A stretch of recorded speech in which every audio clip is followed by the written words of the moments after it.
तो आइए पहले हम आपको उस पॉइंट को ही लेते हैं कि अगर मुझे परमेश्वर ने कुछ सिखाया, मैंने कुछ सिखाया, तो क्या मैं किसी को बोल नहीं सकता? बिल्कुल आप बोल सकते हैं, आप शेयर कर सकते हैं, लोगों को एनकरेज कर सकते हैं। लेकिन यहाँ पे 2 बातों का हमें ध्यान रखना है।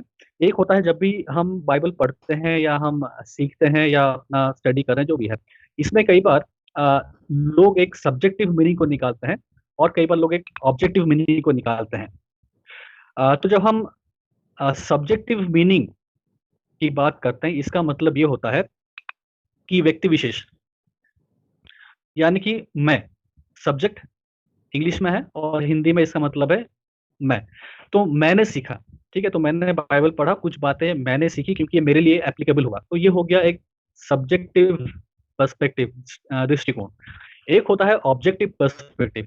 ऑब्जेक्टिव पर्सपेक्टिव है कि वस्तु विशेष, यानी कि एक्चुअली जो चीज़ है उसके बारे में जानना। तो बाइबल में जब हम कोई पद को पढ़ते हैं, 2 तरीका होता है उसको लेने का। एक तो लोग उसको सब्जेक्टिवली लेते हैं, यानी कि अच्छा मैंने पढ़ा, मेरे पर्सनल लाइफ में अब क्या चल रहा है उसके हिसाब से इससे मैंने क्या सीखा, ये मेरे जीवन में कैसे अप्लाई हो गया, वो एक चीज़ होता है। और दूसरा होता है ऑब्जेक्टिव, यानी कि आप उस पैसेज को पढ़ते हैं, उसके मीनिंग को समझते हैं। ये इसको हम लोग दूसरे वर्ड में कहते हैं कि एक्सेजिस। तो हम उसको कॉन्टेक्स्ट को समझते हैं, उसके बैकग्राउंड को समझते हैं और एक्चुअली वो चीज़ क्या है उसको समझते हैं। फॉर एग्ज़ाम्पल मत्ती 7 का 7 में लिखा है कि ढूँढो तो तुम्हें मिलेगा, खटखटाओ तो तुम्हारे लिए खोला जाएगा और माँगो तो तुम्हें मिलेगा। अब इसको मैं अगर सब्जेक्टिव पर्सपेक्टिव से लूँ, अच्छा आज मुझे अपने जीवन में कुछ चीज़ों की आवश्यकता है, तो मैं बाइबल को पढ़ा उस पद को, तो वहाँ पे लिखा है कि अच्छा ढूँढो तो पाओगे, खटखटाओ तो तुम्हारे लिए खोला जाएगा और माँगो तो मिलेगा। तो फिर मैंने सोचा अच्छा बाइबल में ऐसा लिखा है और मेरे जीवन के लिए चीज़ की आवश्यकता है, तो मैं प्रार्थना करता हूँ और हो सकता है परमेश्वर ने मुझे उस प्रार्थना का उत्तर दिया। और मैं जाके इसको टीचिंग बना लेता हूँ और कहता हूँ देखो मैंने पढ़ा और मैंने ये सीखा और तुम भी ये सीखो। तो क्या हो गया, मैंने पढ़ा, मेरे पर्सनल लाइफ में कुछ एप्लीकेबल वो हो गया और मैं उसको सबके ऊपर थोप रहा हूँ। ये होता है सब्जेक्टिव दृष्टिकोण, यानी कि सब्जेक्टिव पर्सपेक्टिव, और उसके अनुसार हम लोगों को बोलते हैं। दूसरा होता है ऑब्जेक्टिव, यानी कि जब मैं उसको पढ़ता हूँ, अच्छा इसमें लिखा है कि माँगो तो तुम्हें मिलेगा, ढूँढो तो तुम पाओगे और खटखटाओ तो तुम्हारे लिए खोला जाएगा। तो क्या चीज़ को माँगने के बारे में कहा जा रहा है? क्या चीज़ को ढूँढने के बारे में कहा जा रहा है? तो मैं मैथ्यू चैप्टर 5 के शुरुआत से पढ़ता हूँ, तो मैं देखता हूँ कि अच्छा मैथ्यू चैप्टर 5 में यीशु मसीह बहुत सारे लोगों को चंगाई करता है और फिर क्या बहुत सारे लोग उसके पीछे आते हैं, फिर वो पहाड़ के ऊपर जाके बैठ जाता है, उसके चेले उसके आस-पास बैठते हैं और फिर यीशु मसीह वचन बोलना शुरू करता है और फिर वो दिव्य वाणियाँ कहता है ना, ब्यूटीट्यूड्स कहता है और उसके बाद लगातार वो पैसेज चला आ रहा है।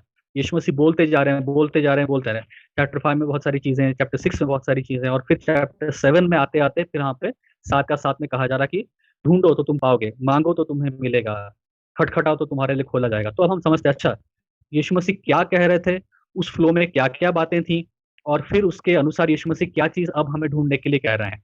तो ये हो गया उसको ऑब्जेक्टिव तरीके से समझना। अब होता क्या है, ऑब्जेक्टिव तरीके से समझने के लिए मेहनत करना पड़ता है, उसमें टाइम लगता है, उसमें रिसर्च करना होता है, उसमें थोड़ा मेहनत करना होता है। वो 5 मिनट में 10 मिनट में नहीं होता है, उसमें कुछ घंटे लगते हैं। तो यहाँ पे क्या हो गया, ये थोड़ा मेहनत वाला काम है। लेकिन सब्जेक्टिव क्या हो गया, 10 मिनट में खिचड़ी बन गई और हमने जो खाया, हमको जो सही लगा, मेरे जीवन में पर्सनली जो एप्लीकेबल हुआ, मैं जाके लोगों को बोलने लगता हूँ, "अरे देखो मैंने पढ़ा, मैंने सीखा, मेरे मेरे साथ ऐसा हुआ, हुँ, मैंने ऐसा प्रार्थना किया, तो फिर मैं भी तुमको वैसा ही सिखाऊँगा।" राइट। तो यहाँ पे हमें थोड़ा डिफरेंशिएट करना है। हो सकता है हम अपनी पर्सनल टेस्टिमनी शेयर कर सकते हैं कि अच्छा हुँ, ठीक है, मैंने प्रार्थना किया, परमेश्वर ने मेरी आवश्यकताओं को पूरा किया। आपकी व्यक्तिगत गवाही ये हो सकती है, लेकिन ज़रूरी नहीं कि आपकी व्यक्तिगत गवाही एक टीचिंग बन जाए। आपकी व्यक्तिगत गवाही हो सकता है, आप अपनी व्यक्तिगत गवाही से किसी भाई को एनकरेज कर सकते हैं, कुछ कुछ बता सकते हैं, वो निराशा में है, आप उसके लिए प्रार्थना कर सकते हैं। लेकिन उसको आप टीचिंग बना के, एक प्रीचिंग बना के उसको आप प्रेज़ेंट करने लगते हैं और सबके ऊपर वैसे ही अप्लाई करने लगते हैं, वहाँ पे गड़बड़ी हो जाता है। तो ये रहा पहला चीज़। हाँ।